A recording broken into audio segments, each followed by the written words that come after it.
Bonjour à tous, vous écoutez Cinécast. Salut Thibaut. Salut Guillaume. Aujourd'hui, on vous parle de films que Thibaut a eu l'occasion de voir au Festival du film de Gand, donc le film Festkent pour nos amis néerlandophones, Tout à fait. où tu as vu pas mal de Inderdaad. pas mal de films internationaux qui ont leur petite chance aux Oscars et à d'autres petites récompenses entre amis. Bah oui, on va dire que le Festival de Gand a pu avoir quelques gros titres de Quelques Toronto. exclus assez sympas, Notamment, en tout cas donc, en film on a pu se faire invité plaisir. hors compète. Et l'un d'entre eux, c'était Le Mans 66, Ford versus Ferrari in English. Et donc Le Mans 66, c'est un film de James Mangold, donc Monsieur Logan, entre autres, pas Entre que. autres. Matt Damon et Christian Bale au sommet, tous les deux sur le poster, tu les vois presque main dans la main près d'une belle bagnole. Ouais. Donc ça promet déjà un truc très musclé. Alors c'est un film qui est basé sur une histoire vraie, qui en fait raconte la bataille de l'écurie Ford face à Ferrari lors de la course du Mans 66, mais surtout ce qui s'est passé avant. Ouais. C'est-à-dire comment est-ce qu'on va faire une voiture aussi rapide que la Ferrari, comment est-ce qu'on va positionner Ford, qui est quand même la voiture familiale par excellence, comme voiture de puissance, et est-ce qu'on doit associer un pilote un peu vénère avec un mec un peu plus stratège, technicien, et donc faire un peu un duo de choc pour réussir à affronter Ferrari comme il se doit. T'as l'air d'un peu maîtriser le sujet. Hein. Bah, je me suis renseigné sur le film. L'automobile, là. Moi j'aime. Ça y est. Non, l'automobile c'est pas mon sujet, mais attends, Christian Bale, Matt Damon, James Mangold. Ah, ça. Je suis client, j'ai déjà acheté ma place, je suis là, je suis prêt.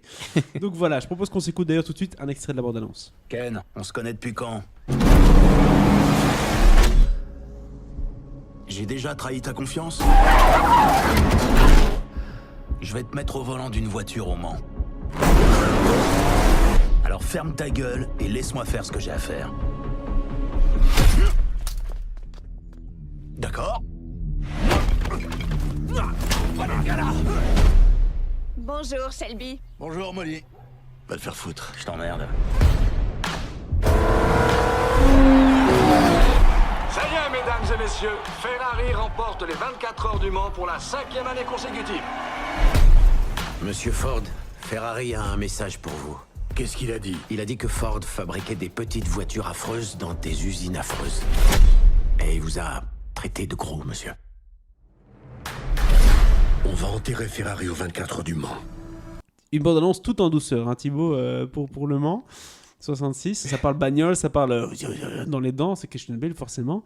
Tu as vu le film du coup au Festival de Gand. Ah, je l'ai vu il y a même pas 24 heures. Là, Ça m'a l'air d'être un film qui est plein de testostérone, je me trompe? Ça suinte l'huile de moteur. Mais pas comme dans Fast and Furious. Et la transpiration. Oui, c'est ça.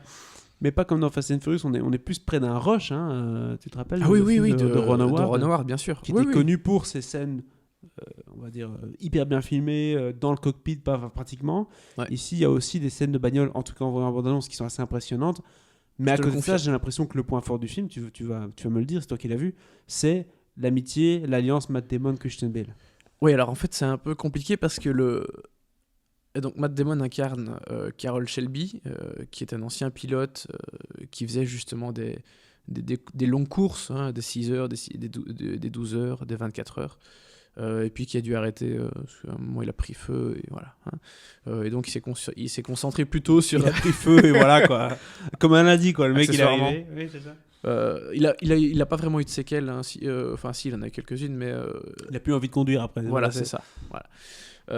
Et à côté de ça, on a Ken Miles, un pilote qui est un peu... on va dire que quand il a une idée en tête, il y va, quoi. Et il s'en fout un peu de l'opinion... Il est un peu buté. Un peu buté.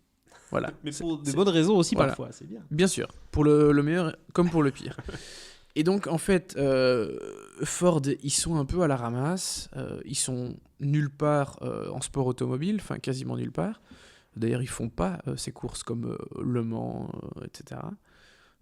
Et Tu pour dis un etc. peu relever... mais non, mais il y a niveau plus... course automobile, oui. mais non, mais il y a Spa, enfin, je veux dire, il y a... Oui, bien sûr. Il y a Indianapolis, il y a Daytona, enfin, tous ces trucs-là. Voilà. Hein, et je maîtrise un peu le sujet. Ça. Mais toutes ces courses-là, Nuremberg, ils font pour pas... les connaisseurs. pas de F1. Mais du coup, ils faisaient pas toutes ces courses avec... parce qu'en même temps, ils ont pas de voiture rapide. Effectivement, Ford, c'est la voiture familiale, c'est le petit truc bon marché, c'est le Fordisme, c'est ce qu'on va dire. C'est l'américain moyen, quoi. Voilà.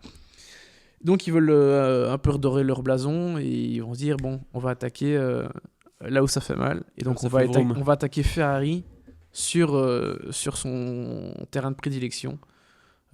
Parce que Ferrari est invaincu aux 24 heures du Mans depuis des années. Et donc, ils se sont dit, voilà, on va y aller. Et ils essayent, ils n'y arrivent pas, mais ils vont développer vraiment une voiture avec Shelby et Ken Miles. Le problème, c'est que Ken Miles, le patron, le vice-président de Ford, il l'a pas à la bonne. Parce Du qu'il est coup, buté. il veut s'en débarrasser. C'est ça. Voilà. Et C'est donc, pas un yes man. une première fois, il lui sucre Le Mans. Il lui dit, t'y vas pas. Alors qu'il a participé à tout le développement de la bagnole, tu vois. Bref, la plante question... une graine, comme on dit dans Voilà, le milieu. il plante une graine. Donc la question... Bon, après, on parle d'événements qui sont passés il y a 50 ans. Donc je pense pas qu'il y ait un quelconque spoiler, mais il va quand même arriver au Mans en 66. Hein, il va courir pour Ford, qui, entre-temps, a d'autres équipes aussi. Hein, donc tu sens la tension. La compète monte, ouais. Voilà.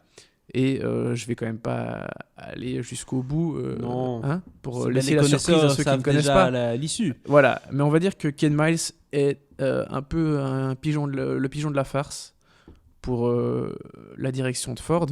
Il n'a pas été très respecté par Ford, et alors qu'il lui a rendu énormément de services. D'ailleurs, la Ford GT, c'est quoi, la 40 MK2, je pense, le modèle, teste si je même dis pas de sur le bêtises. modèle de voiture. C'est un modèle qui a fait ses preuves hein, et qui a gagné Le Mans plusieurs reprises par la suite. Donc Ford a pu se faire un petit nom dans le sport automobile.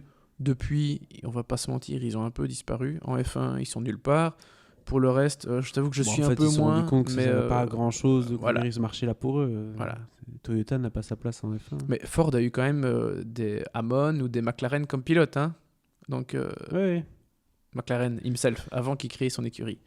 Donc voilà, Ils Ford avaient l'argent, a eu une belle période quand même dans le sport automobile, grâce notamment au duo Shelby et Ken Miles. Donc Shelby ne pilote toujours pas, mais c'est lui qui a vraiment qui a voulu développer cette voiture de sport en partenariat avec Ken Miles, qui était donc son pilote d'essai. Ça, c'est pour l'histoire. Parlons cinéma maintenant. Oui, parce que c'était long. Hein. Qu'est-ce que tu en as pensé Mais passionnant. du Mans en termes Passionnant. en termes de film, je veux dire, dans son ensemble?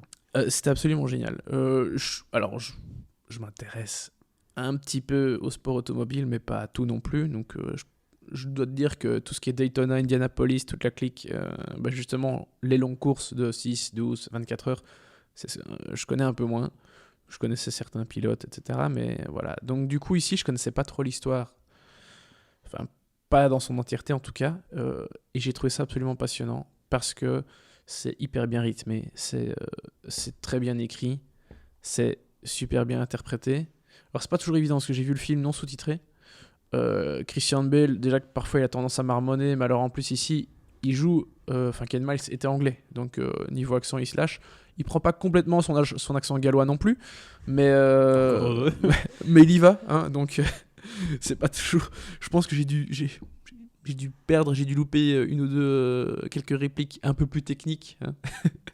mais non, mais ils sont géniaux. Ce duo Matt Damon, Christian Bale est génial. Et puis il y a plein de second rôles qu'on a déjà vus. Tous les cadors de chez Ford, que ce soit Henry Ford, le deuxième du nom. Hein. Donc c'est le petit-fils de Joué par Henry Ford. Tracy Letts dans ce film. J'adore Tracy Letts, excellent acteur. Celui qui joue le vice-président, j'ai oublié son nom, très bien aussi. Il y a John Bernal aussi qui joue un des exécutifs de chez Ford. Bref, excellent casting. Le petit garçon aussi, Noah, je sais Noah plus comment. Jupe. Voilà, qui joue le fils de Ken Miles. Bref, super casting. Super bande, super musique aussi, composée notamment de Marco Beltrami. Ouais. Compositeur qui est présent au festival de Gand. Mm-hmm.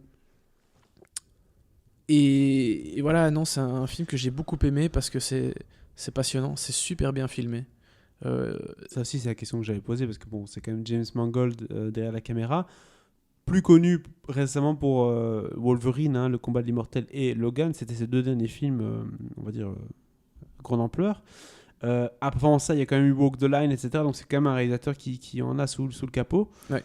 pour rester dans la sémantique. bien sûr. Mais du coup, est-ce qu'il arrive à donner cette dimension épique aux courses ? Est-ce que quand les courses ont lieu, c'est un film d'action ou est-ce qu'on reste vraiment dans le côté c'est le duo de personnages avant tout et finalement, si on voit des belles bagnoles, c'est pas ça le principal. Quel est le Non, c'est les deux l'équilibre. parce que même lors des courses, le duo reste important. C'est-à-dire que le personnage de Matt Damon, en fait, il a le cul un peu entre deux chaises, dans le sens où il doit faire... il est le tampon entre Ken Miles, le pilote, et la direction de Ford. Et donc, parfois, quand Ford lui impose des choses, il est plutôt du côté du pilote en général. Donc il essaye parfois je vais pas dire de court-circuiter les demandes de Ford, mais voilà, c'est intermédiaire. Et donc cette relation pour que les courses se passent au mieux, elle est essentielle. Lui est médiateur, il devrait faire en sorte que ça gueule pas trop, quoi. Ouais, c'est ça. Et ils sont géniaux et du coup pendant les courses, ça rend les choses encore plus vivantes. Donc c'est top. Il y a plusieurs enjeux en même temps pendant qu'il y a la course. Ouais. Ok. Tout à fait. Super. Et les courses sont vraiment super bien filmées. Il n'y en a pas tant que ça, je pense qu'il y en a 2 ou 3. Mais il y a des essais aussi qui sont importants. Donc, On voilà. s'ennuie pas ? Non, du tout. Parce que 2h30. Ouais, enfin, ça dure 2h30, faut mais toujours c'est faire attention. passionnant. Franchement, génial. Du coup, la note ? Bah écoute, À chaud, bien sûr. Allez, 4, YOLO. 4 étoiles pour Le Mans. Enfin, non, allez, 66. 3, faut pas déconner. Quoi ? Ouais, 3. Mais c'était Tu génial. redescends ? Ouais, mais je 3 me dis- étoiles pour Le Mans 66. Je suis en train de penser au film auquel je vais donner 4, je me dis... Ok. 3 étoiles pour Le Mans 66, Ford versus Ferrari. On vous en parlera dans l'épisode de Cinécast. À bientôt. À bientôt.